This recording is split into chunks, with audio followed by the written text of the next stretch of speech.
Ngayong umaga para sa komprehensibong ulat panahon ay makakasama natin si Pag-asa Weather Forecaster Alvin Pura. Good morning, Mr. Pura.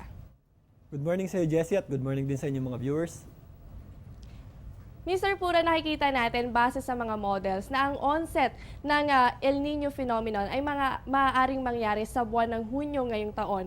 At ang epekto naman ito ay mararanasan natin fourth quarter ngayong taon hanggang sa mga susunod na buwan taong 2015. Maaari po ba nating ipaliwanag ang rainfall forecast taong September and October ngayong taon para maipakita natin sa mga manonood kung gaano ba kalaki ang magiging epekto nitong El Nino sa ating rainfall condition?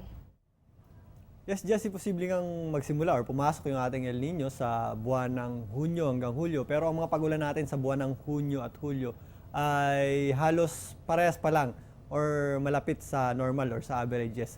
Sa buwan ng September, makikita natin na ang ating mga pagulan ay magiging halos 80% hanggang 120% ng normal average natin. So malapit pa rin yan sa normal, pero makakaasa tayo ng mababawasan yung ating mga pag-ulan sa darating na buwan ng September. At pagpasok naman ng buwan ng October, mas magiging kaunti yung ating pag-ulan dahil mas sa nakikita natin, meron tayong mga dilaw na portions.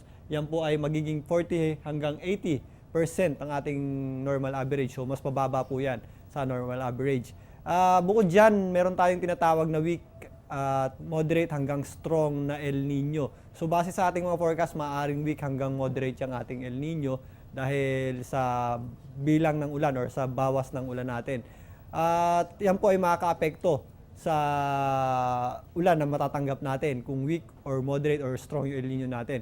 Noong 2009 hanggang 2010, meron tayong natanggap na weak El Nino. So mahina lang yung El Nino natin, halos hindi ito yung nakaapekto or mahina lang ang epekto nito sa atin.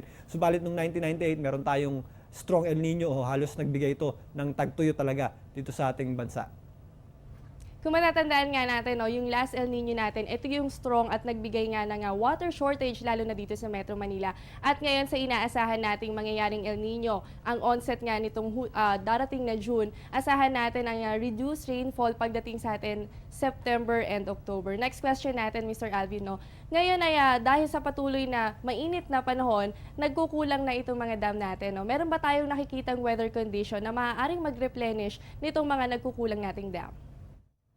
Sa ngayon, base sa ating mga models, wala naman tayong nakikitang anumang sama ng panahon or posibleng pumasok or mabuong bagyo sa loob ng ating Philippine Area of Responsibility sa susunod na 2 hanggang 3 araw. Sa ngayon, makakaranas pa rin tayo ng maliwalas na panahon maliban sa mga posibleng mga pulupulong pagulan at pagkidlat pagkulog na maaaring makapagpuno ng ating dam. Subalit short-lived lamang po yan, hindi po yan enough. So magtipid pa rin po tayo ng tubig dahil napakainit pa rin po ng ating panahon. Kaya naman patuloy ang paalala namin dito sa Panahon TV na ang pagtitipid ng tubig ay importante lalo na ngayon dahil yan ay para hindi na tayo umabot sa punto ng pagkakaroon ng water shortage. Mr. Alvin, sa kabila ng thunderstorm activity na nangyayari nitong mga nakaraang araw, ay patuloy tayong nakakaranas ng mainit na panahon. Ano po ba ang mga naitalang highest temperature kahapon?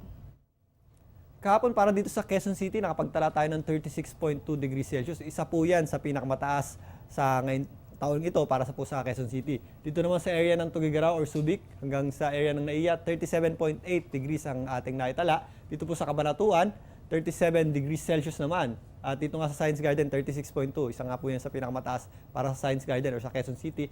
Dito po sa Port Area at Sangley Point, nasa 36 degrees Celsius ang ating naitala. At sa Clarkson naman, sa Pampanga area, nakapagtala tayo ng 35.7 degrees Celsius.